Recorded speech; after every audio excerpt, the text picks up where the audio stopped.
ladies and gentlemen, boys and girls, and welcome to the Rok Podcast.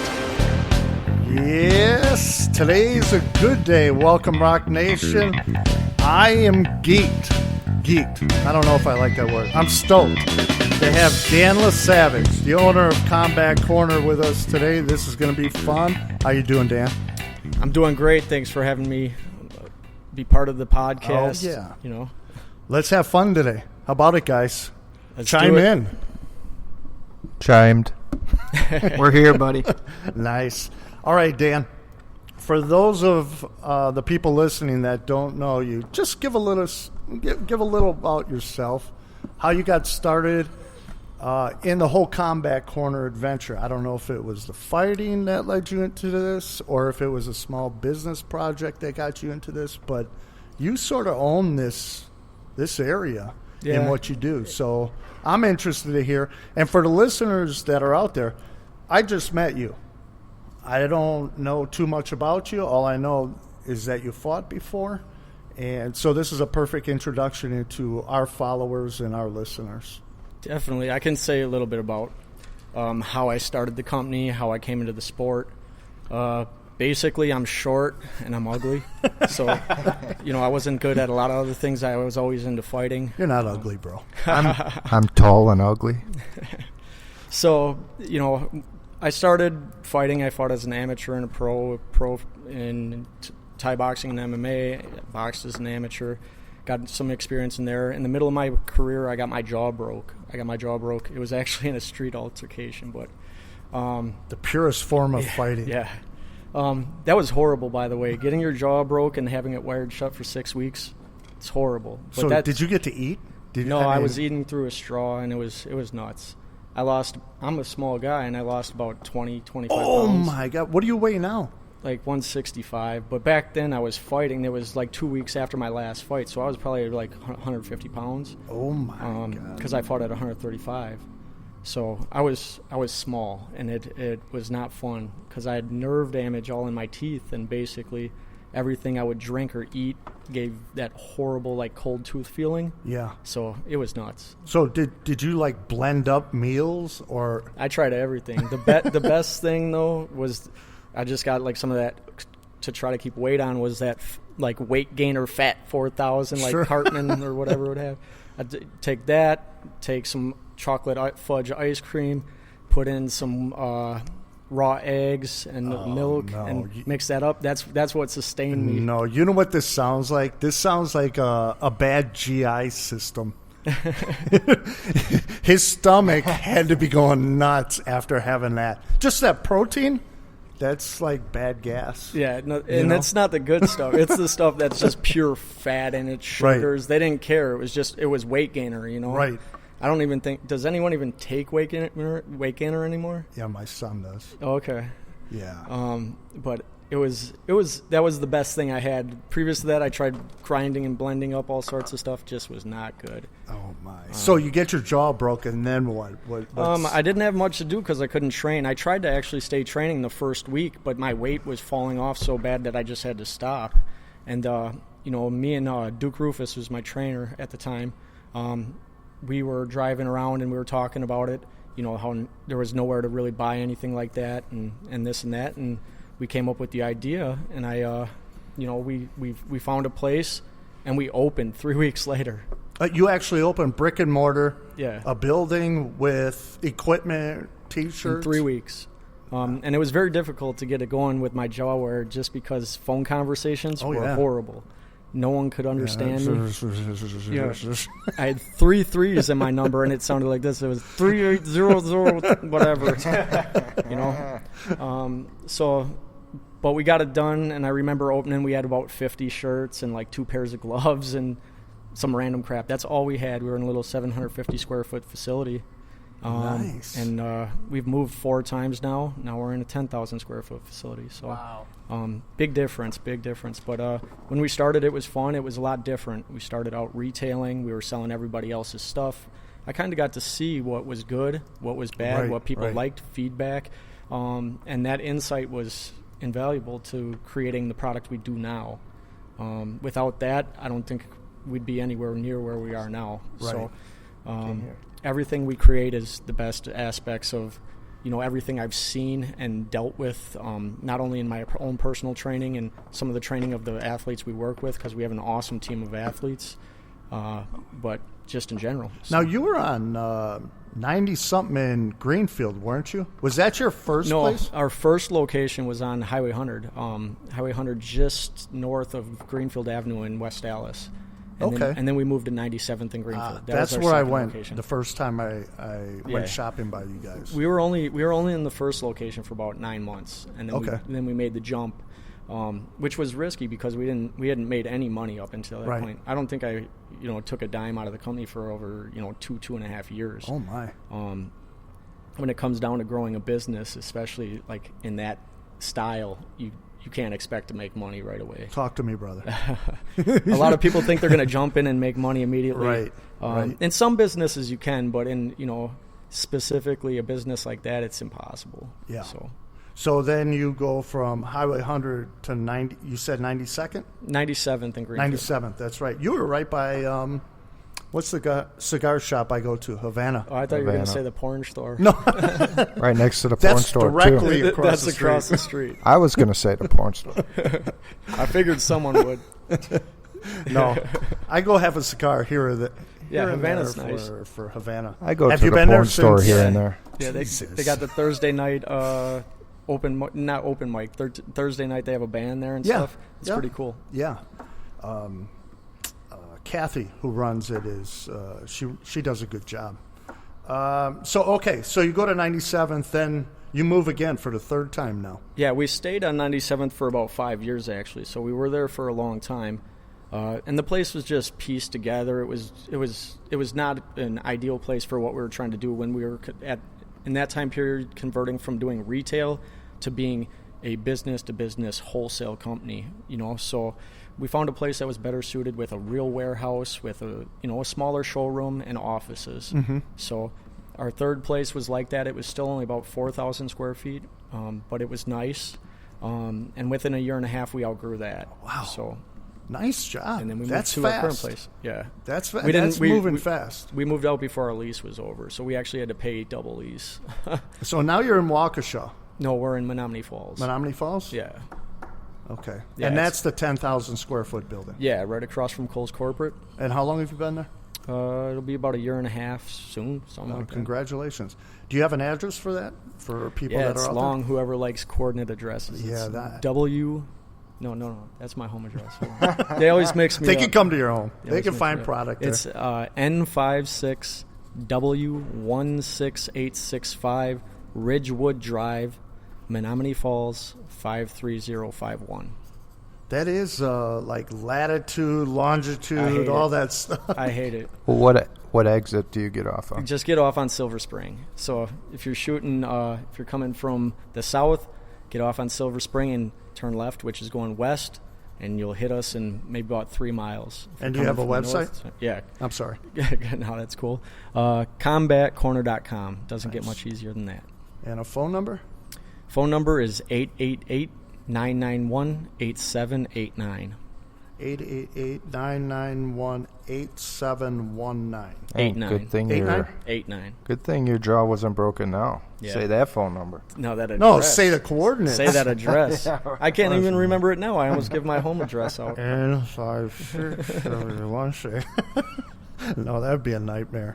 All right, so the evolution of your business. How I'm sort of going into the Combat Corner championship, right? Yeah. That's what we title it. What stirred you into that? So just being part of the community is what made me do grappling tournaments. Our grappling tournament, our first one was, I think, in 2008 or something like that. So we've been doing them for a long time. And it was just, there was no tournaments coming up here. And I think Naga might have came up here once. Yeah. And everyone at the time, and I don't know what people feel about Naga now, but everyone hated Naga. So we tried to do what Naga didn't. We came in, we were cheap, we were fast, we were efficient, and it was straight to the point. We didn't have 5,000 divisions. We kept it simple. And we still try to keep it simple, even though we've grown to a much larger tournament than those. I think our first event, we had 80 competitors. In our last one, we had like 450. So, nice. So a big difference between 1 and 16. Right. Now, here's a question I get a lot here, because we have a few guys that want to get into the tournament, and I think they have actually registered already. Their biggest question is, what weight class am I going to be in? You know, they come in at, they're obviously, not obviously, they're at a certain weight. They don't know what weight to cut to. What's your advice to them if we're not having like 500 weight divisions? My opinion on this is if they don't know, then they should do their natural weight.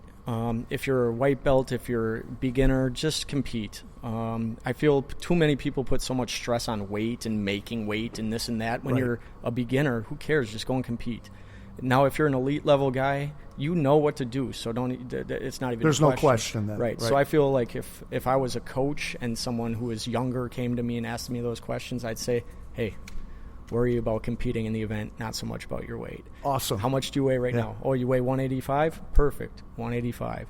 Well, I think I could cut to 170. Who cares? Compete at 185. Oh, that's interesting. You know, that's my opinion. Yeah. You know, and for the kids, I don't believe in weight cutting at all. I don't think it's beneficial. We did go back to set weight classes recently, which does bring back the idea that kids are going to cut weight to a degree, but the divisions are closer together, so there's less of that. Okay. But in general, you know, I would say leave weight cutting and really worrying about those divisional gaps between weight to, you know, intermediate, advanced, and the absolutes and things like that. Yeah, I think that's where the uncertainty is when you're going to compete for the first time. Because you're nervous. And everyone wants an advantage. Yeah, I get that. yeah. So, like, you want to be the big man in your division. You don't Right. want to be the small person. So, you know, if you're close in weight and you feel it's not going to affect your normal training and affect how you're living your life as a entry-level athlete into a competition, sure, cut a few pounds. But Right. if you're talking about something significant, don't do it. Yeah, I remember I competed in it 2 years ago. It was my first jiu-jitsu. You did one of ours? Yeah. It Awesome. was first jiu-jitsu tournament. I had a great time. It was great. But I was nervous, and I've been an athlete all my life. I played college basketball, you know, blah, blah, blah. So I'm used to competing. But for that, and here I am. I'm 50 years old at the time, and I had to go to the bathroom, you know, because I was that nervous. And I didn't know who I was going to compete against. Mm-hmm. It was, okay, is he going to be a young guy? Is he going to be better? Is he going to weigh more? You know, all of that went through my mind. Our event is a little less transparent about who you're actually going against early on, and I actually like that idea. The reason being is there's too much avoiding of people sometimes, or people are like, oh, that guy's big, I'm going to scratch, or this or that. Just get in there and compete. You might surprise yourself, you know what I mean? And as the first time, once you went in there and got it done, how did it feel? You know, it was a great experience. Right. And the biggest hurdle sometimes is new competitors just getting in there and you know, win, lose, whatever, you did it, you know, and a lot of people can't say that. I tell all the guys here that do jiu-jitsu, I say, you have to compete once. Just get it under your belt and see what it takes out of you, so you know how to train in jiu-jitsu. You know, you get that experience, and now, okay, you know, now that that's been done, I know what I need to work on. I know the feel. 100%. You gotta test what you've been working on for so long, and plus, when you go against people from a different gym or different training style, it opens up everything, because you could compete against your training partners and do the same role over and over and over again. It just happens, and then all of a sudden you go against people from outside your gym, and your eyes are opened. Like, either you're able to dominate them in a way you didn't know, or maybe you get dominated and you're like, damn, I need to work on stuff. But either way, is that beneficial? Of course, you know? Yeah, so. I found out real quick, and not to bring my experience in so much, but it sort of was funny, because I went up against a guy who was about my size.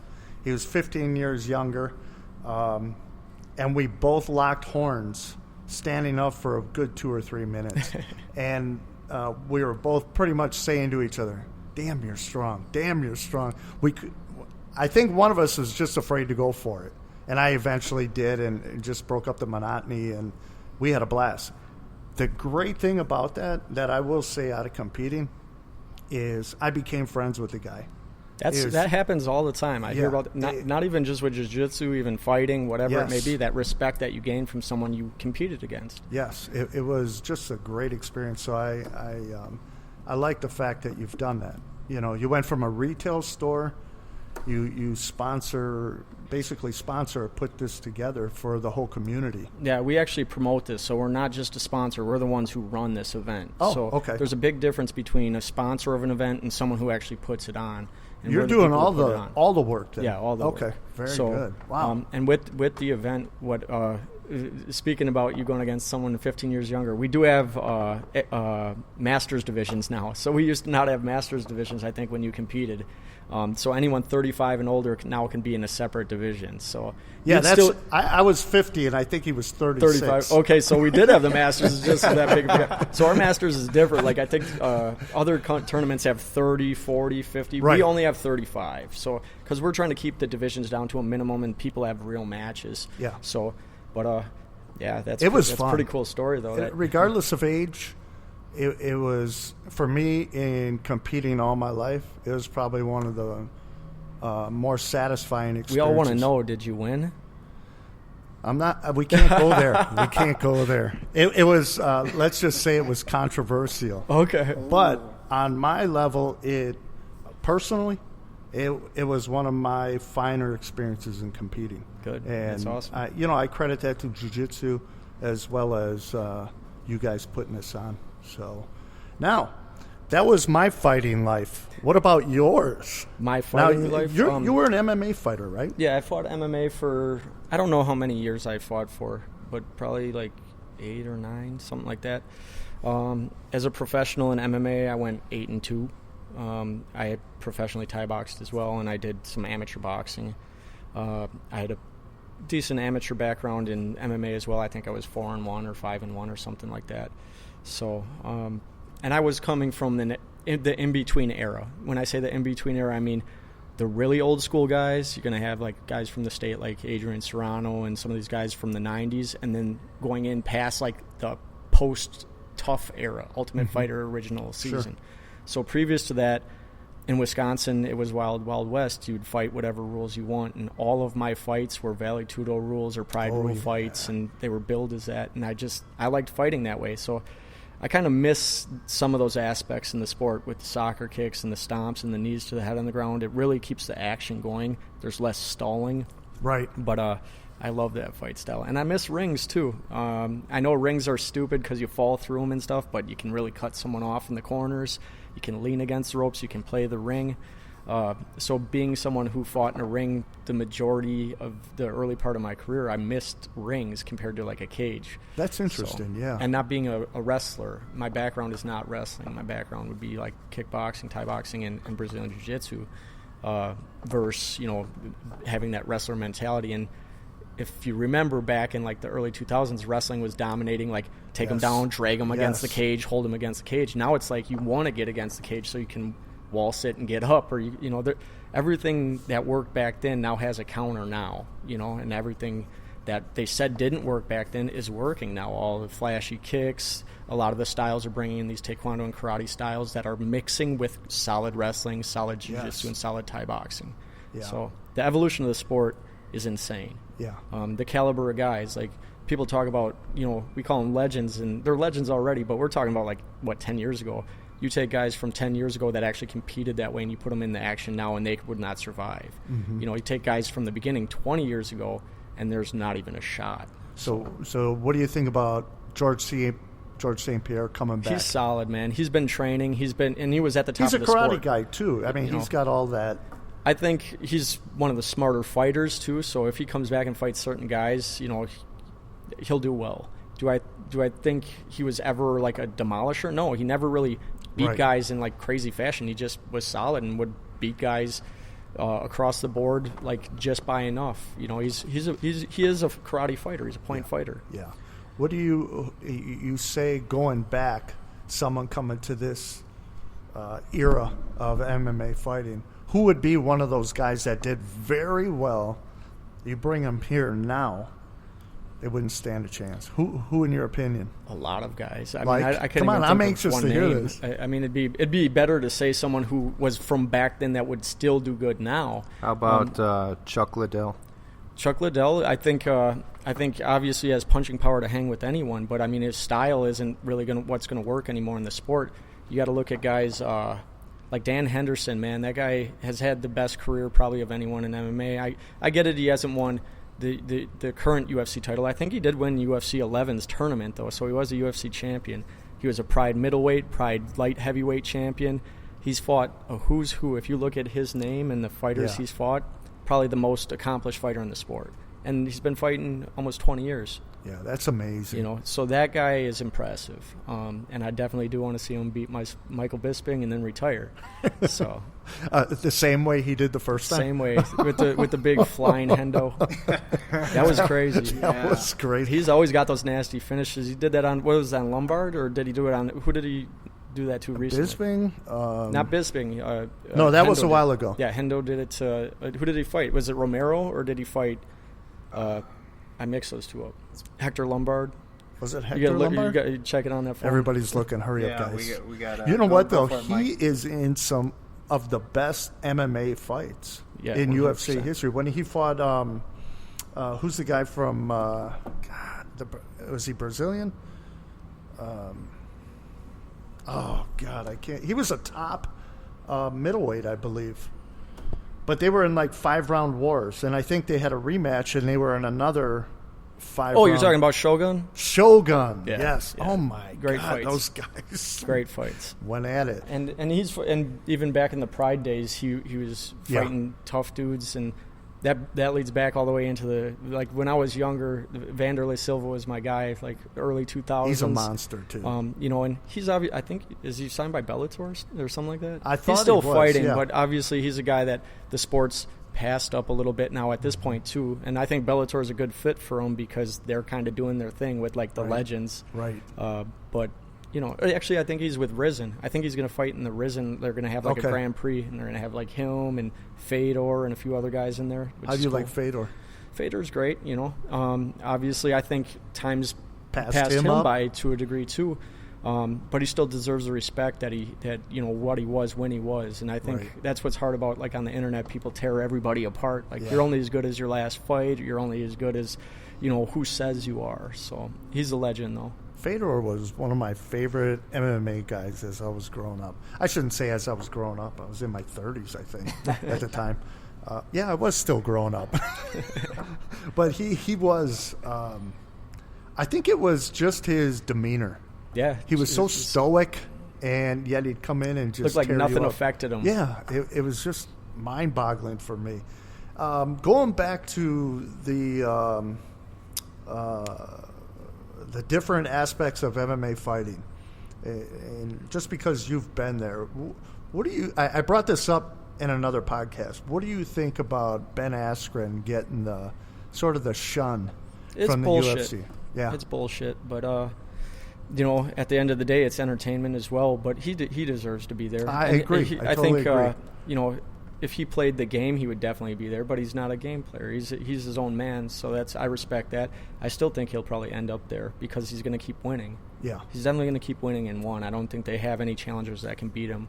Where is he fighting out of now? What promotion? In ONE FC. It's in Asia. Okay. So it's the largest promotion outside of the U.S. I would say it's number 3. So you have UFC, Bellator, and then ONE. Okay. That's my opinion. That's not fact. Okay. Okay. Yeah, I'd love to have Askren in there. And a fellow podcaster, Joe Rogan, he says if no one can beat him with his style, he deserves to be there. No kidding. I mean, he deserved to be there a while ago. And there's a lot of details that probably come into that, why it hasn't happened, this and that. But I would assume if he really wanted to be there, he could be there, though. But at what price? Would he have to sacrifice who he is to a degree, maybe, or something? So I think he's just going to be who he is, and he'll get there eventually anyways. And if he doesn't, he's making good money where he's fighting. Yeah. And I know he runs some awesome wrestling camps and wrestling schools, and he has a lot going on. I mean, he's a savvy dude when it comes down to business and stuff like that, it seems like. Yeah, I think, isn't he Isn't he friends with some of the guys on the fire department? Yeah. Ben? Yeah. Yeah. My driver, he trains his kid. He's been training him for a few years now, but He's turned him into a beast? oh yeah, unbelievable. Awesome. Yeah, this kid went from barely even winning in varsity his junior year, working with Askren all summer during the off season, and making it to state his senior year. Yeah. And what high school was that on? And now he got a scholarship to college. Nice. So We were just talking about like the importance of trainers and training in general. Like just because you're doing a sport doesn't mean you're doing it to the best of your ability by however you choose to go and train. You have to find good trainers. You have to be with a good team. Absolutely. A lot of people think, hey, I'm going to be this super athlete, and I'm just, or they're a kid. They think their kid's a super athlete, and it doesn't really matter where they're at, and they're going to travel them around. You find someone that you fit with, because not everyone's personality type fits with certain gyms or coaching, but you find one that works, and you'll excel. Well, there's so many different aspects that go into training. It's not just a basketball player going out to the basketball court. He has super talent, and he thinks he can make it. Talk to somebody who's been there, that's gone through the real deal, that knows what goes into dieting, speed training, balance training, the whole thing, and watch your performance jump up. Well, that's the idea with, like, everyone talks about street ball and people that could play in the NBA. It's completely different. Especially, I mean, being able to play with a full 5-man team, following the rules. You know what I mean? It's a completely different game. So Yeah, you see them explode in a bad way when they're recruited and they haven't been courted into sort of an organized type mentality. So let's go to. I'm getting a signal. God, I got it. It's news time. It's news time with our firefighter, Mikey. late breaking news. Did you hear about Ryan Lochte, the U.S. swimmer? I heard about yeah. it. I used to swim. I was a swimmer. Really? Yeah, I swam for like 14 years. Just came out. You swam? Yeah, that's what I Dang, did. you're all around. Yeah. What didn't you do? Super athlete. I was not good at being on like the honor roll. We Dan actually admitted that right in front of his daughter, who's sitting here with us, Brooke. She raised her hand, so she must be on the honor roll. She made the honor roll. Awesome. Like, congratulations! Nice job. Good job. Yeah, you didn't hear that. There was applause. Everyone clapped. So, anyways, Ryan Lochte, him and his fellow swimmers were out late one night till about 6 a.m. and they came back saying that they got held up by gunpoint, yada, yada, yada, and that was the big news. Well, it came out later in a video that they actually vandalized a gas station, kicked a door in, and the security guard came up to them and said, "Hey, you guys got to get out of here." Did you see the video? I haven't seen the video, but No, I saw them I haven't post seen the about it. video. I need to check that out. And the security guard never even pulled his weapon. He just told him to beat feet, And Lochte left Brazil, got back to the States. The other swimmers were getting on the plane ready to take off, and the authorities in Brazil stopped the plane, took them off the plane, took them to jail, questioned them, the whole thing. Why would they fabricate a story like that? That's a good question. Is this the guy that lost to Phelps? No, Lochte's solid, man. He's Team USA, dude, and I don't he's think a legit he won, dude. though. Yeah, but he's been on the team for. I mean, this is probably his like 4th Olympics too. He's an old guy. He's like old for Olympic standards. He's like 32 or something. Yeah. What is he doing that for? At the last Olympics, he got a bunch of golds with Phelps. They were killing it. They were the two studs, and I don't know, man. Do you think they could get banned for that if they found out? Yeah. For like the next Olympics? Yeah, you but think he they ain't would? coming back anyways. for sure. He's too old. Yeah.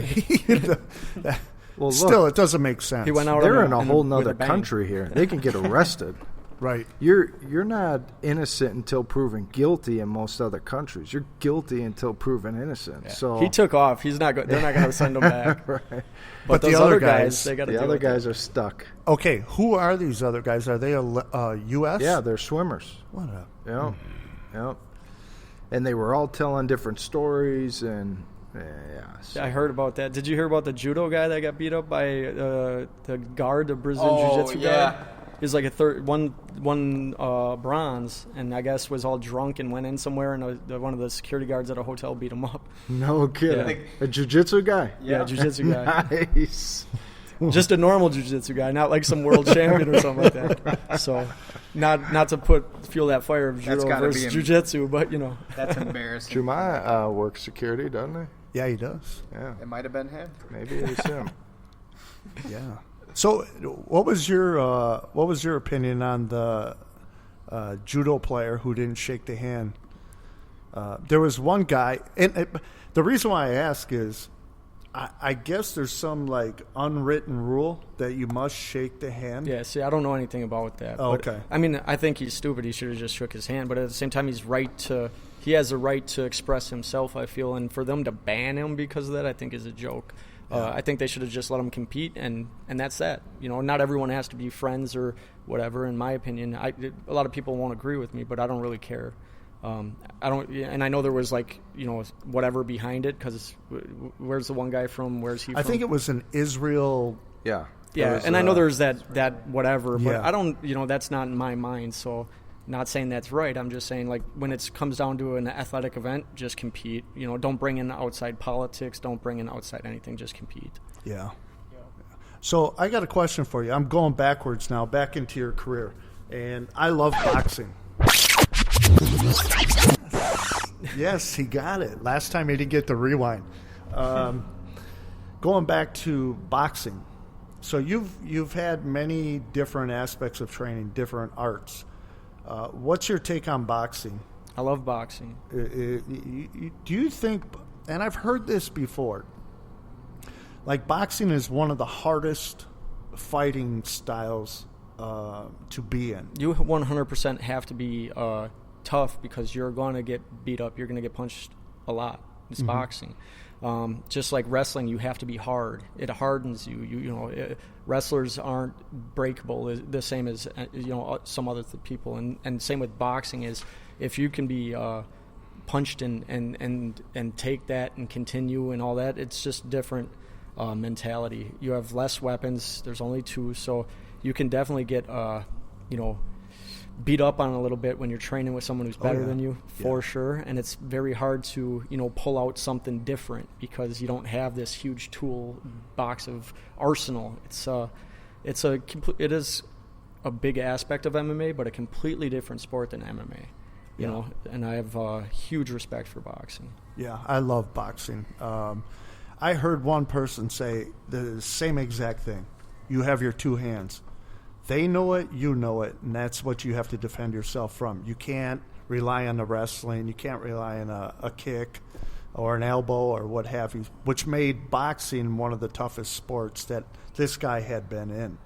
And because I like boxing so much, I like to hear that.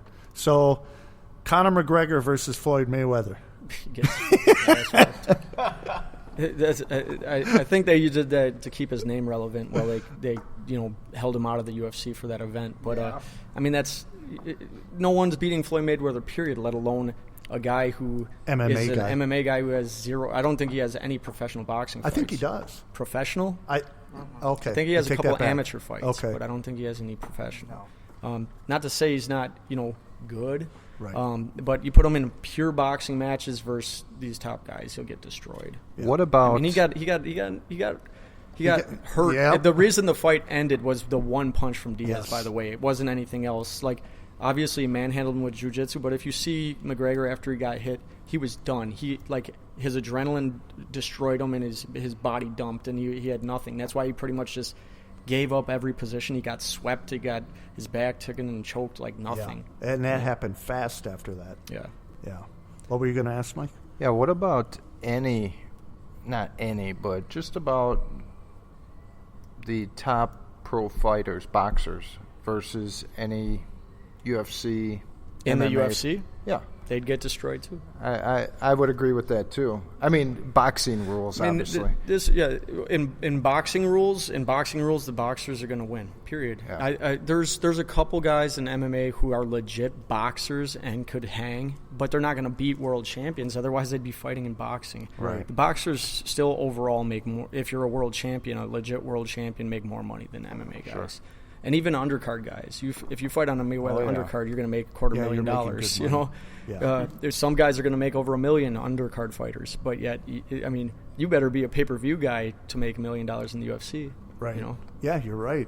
If you're not fighting main event pay-per-view, you're not making that kind of money. Why is that in the UFC that they get? Because they got to start coughing up some money. They're going to start doing it soon after that valuation, after selling for $4.2 billion. You know, That's insane. I hear that they're starting a fighters union and things like that. Who knows how well that'll work? Because the fight game's not like other sports.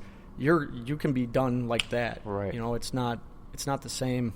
Just not longevity-wise, you Well, can be done. It seems like the UFC is, if you lose 3 in a row, you're pretty much gone.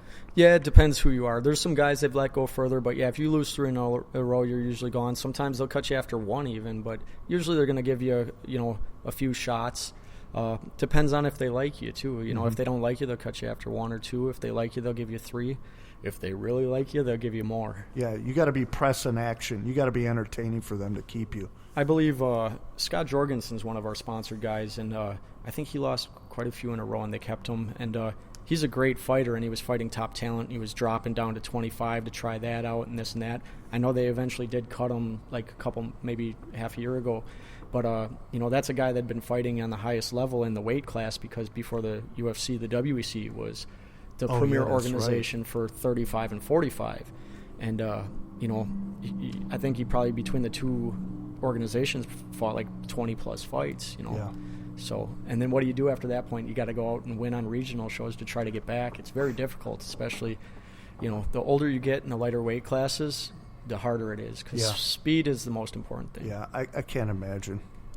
What's the cutoff age you think nowadays? Well, you become an old man. What's the age that you would say, oh, he's an old fighter in MMA? Well, for the lighter weight classes, anyone over 30 years old, they're getting old. Mm-hmm. Period. But for the older weight or heavier weight classes, they actually get better. So I believe 85, 205, and heavyweight, they're at their best around age 30. It's kind of weird how that works. And the heavyweights are the guys I feel that can last the longest in the sport, which sounds odd too because they're the guys that die first. The bigger you are, it's just by if you look at stats, the bigger guys die faster than smaller guys. Think about what the heart has to do with that amount of mass. And then you're in combat on top of it. You're training every day. I think the sport's just way slower. So if in the heavyweight division, the sport's way slower than the lighter weight divisions, which allows you to stay in the sport longer. Because in the lighter weight divisions, once your speed's gone, you're done. Yeah. So that brings us to this weekend. I'm gonna pick McGregor by decision. I think he's gonna fight him smarter this time, and he has a big reach too. So even though Diaz is longer than him a little bit, I think he's gonna point fight him and beat him on points. And I'm picking Johnson by KO. Yeah, he's the Rumble's a mean son of a guy. I don't see Glover hanging. And then we also have Courtney Casey. She's fighting on the FS1 undercard. Oh, really? Yeah. So we've been working with her a little bit for a couple of years now. So nice. And that undercard, is that on? That's on FS1, the one she's on. But I think they have an undercard. Yeah, Fight Pass. Yeah, Fight Pass, then FS1, and then pay-per-view. Anybody on Fight Pass with you guys? No, just her. And then I know we got Anthony fighting the next week, coming down and fight his first fight at 145 pounds. We're not an official sponsor of Anthony's anymore, but I came up with him, and no matter where he fights or how he fights, he's one of ours. And I still always any training equipment he needs, set him up with. So if you see him in the last couple of camps, he's always just wearing our stuff. So, nice. Awesome. How do you feel with him going to 45? I think he wanted to change it up. I think he noticed that he could make it there, and he was one of the smaller 55ers. He's one of the guys that brought in the new era of bringing in some of the taekwondo aspects into MMA and being flashy. and it really worked for him. So he's fighting a tough guy. He's fighting Charles Oliveira, who's a solid dude. I think that he'd be like Jeremy Stevens, who Jeremy's one of our guys too. A few other people, and it's not an easy fight for him going down. And considering, he's had trouble his last 3 fights, I think he's hungry and knows that he needs to win this fight, though. So he's gonna come through and do well at 45. And the route to a title at 45, I believe, is much shorter than 55 now, because with Frankie getting beat now, and Aldo there, and I think if Anthony wins this fight, he's right up in the mix there. Yeah, so, McGregor owns that belt, doesn't he? 45? Yeah, McGregor owns the belt. They're going to have the rematch with Aldo, and then it's kind of wide open. Max Holloway definitely deserves deserves a spot in there too, but it's the UFC. You never know who they're going to match who with, so... I love that hat. Sorry to switch subjects. I just noticed your hat. I should have brought some for you guys. I was going to bring a gift, and then I was like, no, that I'm looks running late. Sweet. That does. I wish we had this on film. Maybe next time, wear the hat. I like that hat. We'll get some more pictures. Pictures, that's right. We got to have a picture. Yeah, we got to put them out there. We could put that out on the podcast page at least. There's a couple out there right now. Oh, we'll okay. put up more. Just speaking of fights, though, I mean, we did. I don't know if you guys know who Gerald Mearshart is. I forgot which promotion he just fought for, but he won again. And the kid's got 35 fights or something like that. And he's still not gotten a shot in a premier organization, and he definitely deserves it. What's his record? You'd have to look that up, but I think it's probably look that up. You got the big computer over there, but I think he's got to be 24 and 8 or 9 or something like that. And most of his losses were earlier in his career. He fought his first fight as a pro when he was 18 years old. I was just going to ask you, how old is he? He's younger than me, so he's but he's a solid dude. I know he heavily trained with Tyrone Woodley for this camp. But I'd like to see. I bring up his name because I think he deserves an opportunity in one of the premier organizations, and I think we'll see him there soon, finally. But some of these organizations avoid guys like that because they're so dangerous. They don't want to put them up against guys they're building. Say his name again. Gerald Mearshart. Mearshart. How do you spell that? Do you know how to spell it? Take a guess. Take a guess, Lou. Mearshart. So he's not necessarily an up and coming fighter. He's been around the fight game. He just hasn't gotten his break. He just hasn't. We got another guy like that named Jesse Brock too. Jesse Brock's out of Scott Jorgensen's gym. It's their gym together, I believe. And he's got a similar record. Well over 20 plus wins, and he's been winning a lot lately. The Machine. Yeah. What's his record? He's got 5 KOs, 15 submissions, 2 decisions. Whoa. 7 submissions. 22 and 8. 22 and 8. 22 and 8. So that's solid. And I believe his last loss was to Sam Alvey, but he's also beat Sam Alvey. So I mean, really, he's been on a roll. I think lately. How many in a row has he won? And that you feel that's just politics? You only use MMA TV, right? Or mixedmartialarts.com, right? That's the best one for the database, in my opinion. Currently, he has 3 wins in a row. Okay. But and I think they're solid. He's got 7 out of the 8. Yeah. 7 wins out of his 8 last fights. So. Do you find that a lot, where it's just, is it politics? Yeah, and I think, like I said, I think they want guys they're building.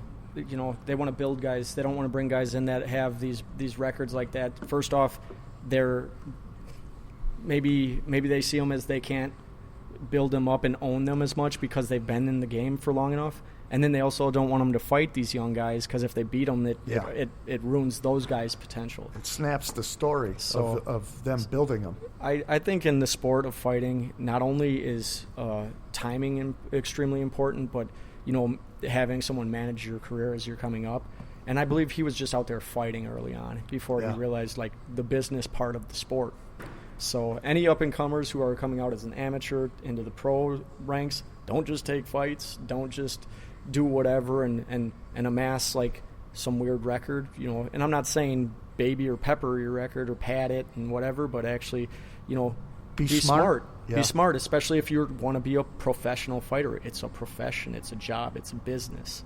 So if you're a guy coming up in the ranks, or maybe not even coming up in the ranks, just trying to build a career, we have our local fights that are here. The different, is it NFC? NAFC, they're done now. NAFC. They're done now, though. I know Pure FC is doing a show next month. I think the 24th is the night of when you guys are doing your seminar. Oh, ooh. And then it's at night. Oh, it's at night, You guys right. are during the day, right? Yeah. So it works. It's actually together. in the morning. Yeah. So it works that's together. perfect. And then there's not a ton in southeastern Wisconsin anymore, but I know XFO just recently came up, and they're doing shows in Lake Geneva.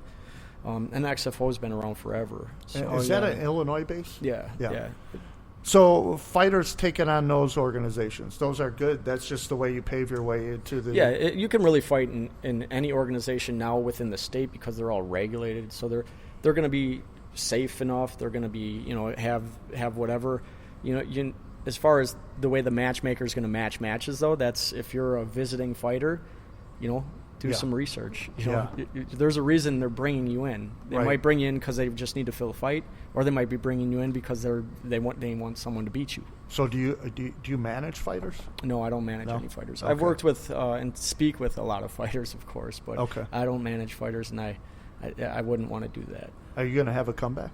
No.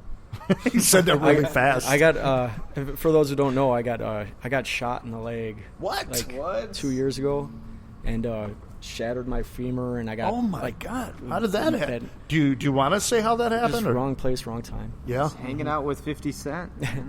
I've had a lot. You didn't Google too deep. No, I didn't. I think the first thing that comes up now is about the guy that broke into my home. That was like a year later. Oh my God! So I got a cool Google history. I'd say, yeah. I'm supposed to do this beforehand, but I'll do it after. That's for sure. Oh, but gosh. yeah, my leg is messed up, so I won't ever be fighting again. Oh, that's unfortunate. And how old are you, Dan? 33, so I wasn't going to fight anymore anyway. So yeah, you're in the old age now. You readily admitted that early. Yeah. So, do we got any other news coming up, Lou? No, we could give. Do we want to get a shout out to our sponsors? Yeah, let's go ahead. Let's do that. Quick shout out to them. We have Route 20 Outhouse with Stephen Ray, Defense Soap, Your Sign Matters, Tatami, Relight Local, Josh Ebert is Best Tattoos in Wisconsin, Tunnel Vision, and Forgits. And thanks again for our special guest from Combat Corner, Don LaSavage. Back to you, Jeff. Yeah, you caught me on there. Again, I was drinking my lemonade. So back to the Combat Corner event. Anything you want to give to our crowd or our listeners, fellow fighters? Yeah, I want to break down the event just so if anyone's listening, they know what's up. First, it's September 17th. It's taking place in West Allis, Wisconsin, which is a suburb of Milwaukee. It's about an hour drive from Chicago, so it's real convenient to everyone in Illinois, southern Wisconsin. We get people from all over the Midwest, though. The kids portion of the tournament is a pre-register only event for kids, so make sure they're registered before September 14th. We do have an early bird special where everyone can get $10 off registration if you register before September 10th. Adults are allowed to register at the door. When you register at the door, it is cash only. Can they register the day of? Day of. You okay. come in, you bring cash, you can register. Okay. And we've actually signed a deal with a new company that we partnered with to do our bracketing. It's an electronic bracket company. So we used to do all our own bracketing, and it worked great, but we're getting so big now that we brought in some professionals to really help streamline our event even more. Even though our event probably runs smoother than 90% of them out there, we're just always looking to make it better. So that's a new thing we're bringing into this event. We are repeating the cash $1,000 gi open weight nice. absolute division. Last event we had some awesome grapplers out there. I think Gutenberg Pereira won that one. He came home with $1,000, and then the team champions. I believe you were just talking with Dave Rosenmarkel the other day. They've been going back and forth. They won the last one with Veneration BJJ, great team, and then Brasa CTA. Headed up by 360 out of Wauwatosa with Scott Houston. They go back and forth, but a lot of great teams. Neutral Ground has been always sitting there at third, but they're building a strong team. Carlson Gracie, LCCT, Core Combat, all these other gyms that have rounded out that, I'd say top 5, top 10. And we usually get about, 25, 30 teams that are represented in the event. So that's it's pretty nice solid. and healthy, yeah. So, and our pricing, we keep ours $70 to compete in 2 divisions, gi and no gi, no additional cost, no nothing like that. So it's cheaper than pretty much any other tournament that's going to be our size out there. That's awesome. That's awesome. And that's September 17th. September 17th. Everyone be there, compete, new, old, and whoever. if you don't compete, come and see it, right? Yeah, come and see it. Spectators, $10. It's in the largest field house. I believe it's one of the largest field houses in the state of Wisconsin at Central. They have a huge indoor track, so we run 12 mats constant. So we're not a tournament that runs and has dead mats. You're going to see 12 matches going at the same time for 8 straight hours. Yeah, it is. It's an exciting environment. And again, my experience when I went back to my first time, it was great. I actually went and watched once first, and then that's a good way to break yourself into it too. Yeah. So if you're really on the fence about competing and you're going to decide not to, definitely come out and check it out at least. Yeah, I agree with you there. But I think you should compete. I agree with you there too. So we got 2 awesome weekends in a row. Yeah, we do. We got Combat Corner competition, right? On the 17th. On the 17th, and 1 week later, one of the Galvao greatest jiu-jitsu artists in the world. Yeah, he's Andre Galvao coming to the Rock. Yeah, he's one of the top practitioners in the world, Professor Andre Galvao.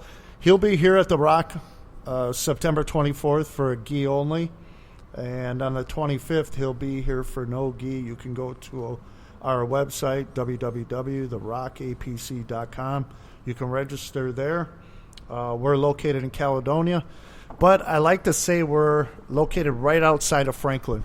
We're not in the heart of Caledonia, so it's an easy find right off the freeway. I'm going to help you. You're right next to 7 Mile Fair. Thank you. Easy to locate. Lou was ready to go with that.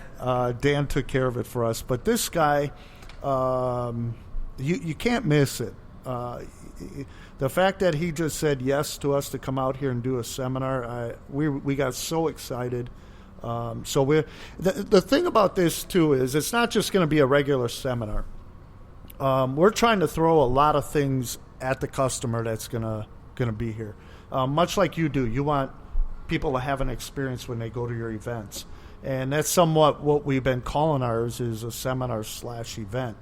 We're going to have a sort of an opportunity for the people that are here for the event to win a limo ride and dinner engagement with Galvao. We're going to go offer some sushi. You don't get that at other seminars. No, you don't. We're going to do some things that distinguish us and our events from other places. So we're excited about it. That's just one thing. We got many sponsors that are involved, so there'll be some swag that they can take home as well. So that's the 24th. And then we'll make an announcement that day as well who our next BJJ or fighter seminar will be. So September 24th or 25th or both days, we'll let you know that. Could be a wrestler.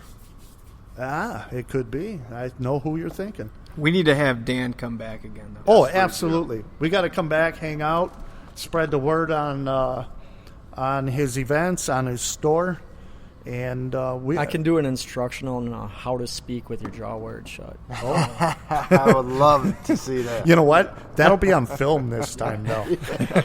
We're going to bring donuts. We'll just bring a big rubber band that holds your mouth closed and you got to talk. But I want one of them hats. We got to have that when we're on film. Oh, yeah.